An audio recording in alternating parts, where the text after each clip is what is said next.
बाबा ने मतलब चुन लिया था। मेरे घर से ही बगल में, घर के बगल में ही पाठशाला चल रही थी। तो ऐसे 2 महीना निकल गया पाठशाला, मुझे मालूम ही नहीं था कि पाठशाला चल रही है।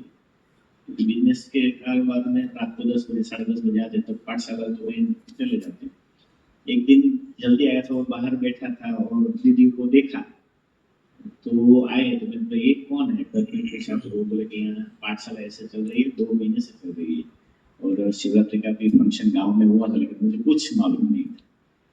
फिर एक दिन गया और दूसरे दिन सेंटर गया, तब जाके बहनों को मैंने फोटो में देखा था आते। तो मुझे एक संकल्प आया, मेरे पास गाड़ियाँ थी, तो मैं बोला कुछ सेवा कर सकता हूँ आपको आने जाने की, रात को फ्री रहती है। तो बहन ने परमिशन दिया, तो ऐसे ही मतलब बाबा की सेवा में आ गया। आज 3 साल हुआ है मेरा, 18 मई 2023 को ज्ञान मिला मुझे।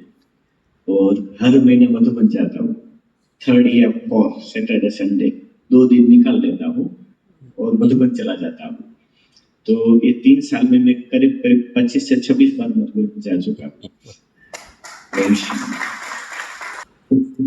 उनको ये पता नहीं कि कैसे बाबा के बन गए। मतलब हमारा क्या था वहां पे, बहुत सेवा तो है लेकिन साधनों की तकलीफ है। भाई बहने इतने, मतलब जैसे बाबा कहते ना गरीब बच्चे, तो तकलीफ रहती थी। तो हम रोज बाबा को कहते हैं, बाबा ऑटो में जाना और वहां घंटे रुकना और उसका भाड़ा इतना, 1 मास का फिर लगा के इतना महंगा हो जाता है। अभी क्या करे, सेवाएं तो करनी है लेकिन इतना तो मुश्किल हो रहा है, कैसे करे क्या करे। बस रोज लगातार बाबा से बात करते रहना।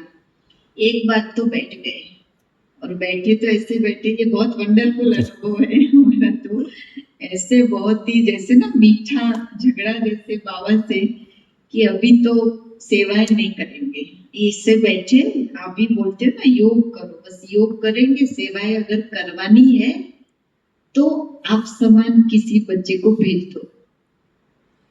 पूरे तहसील में आप जैसा कोई बच्चा ही नहीं है, ऐसा हमारा अंदर ही बाबा से झगड़ा चल रहा था। तो बहुत तकलीफ हो रही थी ऑटो में, बहुत ही मतलब। और वहाँ आसपास के गांव में ये नशे वाले लोग ज्यादा, तो रात्रि को खेती बाड़ी वाले लेट फ्री होते हैं, उस समय संदेश देना, पूरे दिन भर तो मिलते नहीं, तो ऑटो में जाना, उसका भाड़ा, ये सब बहुत तकलीफ रहती है। इतना इजी नहीं होता सेवाओं में।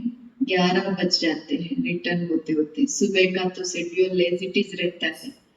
तो 2 बहनें हैं, तो उस टाइम बाबा को ये बहुत हार्डली कहा था, इतना दिल की गहराइयों से, कि अगर सेवा करवानी है आपको, आपने हमको बिठाया तो भेजो, बस बाकी हम तो बैठे ऐसे आराम से। दूसरे और तीसरे दिन के बाद ये भाई आए, और जो हमने बाबा से बोला था उसी बात को उनके मुख से निकला कि मैं सेवा करने के लिए अपना साधन देना चाहता हूँ।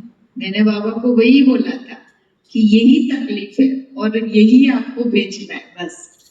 तो मुझे तो इतना मतलब कि अंदर से जो अनुभव है, जो हम बोल नहीं पाते शब्दों में, इतना अनुभव कि जैसे कोई तकलीफ है तो कैसे हम घर पे माताएं कहती है भाइयों को, तो हमने बोला था बाबा हमारा कौन है आपके सिवा, आप ही सुनने वाले हो, आप ही सब कहते, तो देख रहे हो कितनी तकलीफ है। सेवा अगर करनी है तो आपको ही सुनना होगा ना हमारी बात। तो इतना अच्छे से सुनना, सिर्फ एक दिन बीच में गैप हुआ, और वो जो शब्द थे वही भाई के मुख से निकले कि मेरे पास गाड़ियां है, हम आप ये ऑटो से आते हो तो हमको ये ठीक नहीं लगा। लेकिन पहले तो हमारे विद्यालय का तो ये रूल्स बना है ना, ऐसे सुविधा तो थोड़ा मान लेते हैं और स्वीकार कर लेते हैं कि आप अच्छा ठीक है हमको गाड़ी दे दो, हम आते सेवा में। नहीं, पहले तो थोड़ा पूछताछ चला, पहले देखा, चेक किया ये जरूरी कहाँ, फिर जाके सेवा शुरू किया बड़ी दीदी को।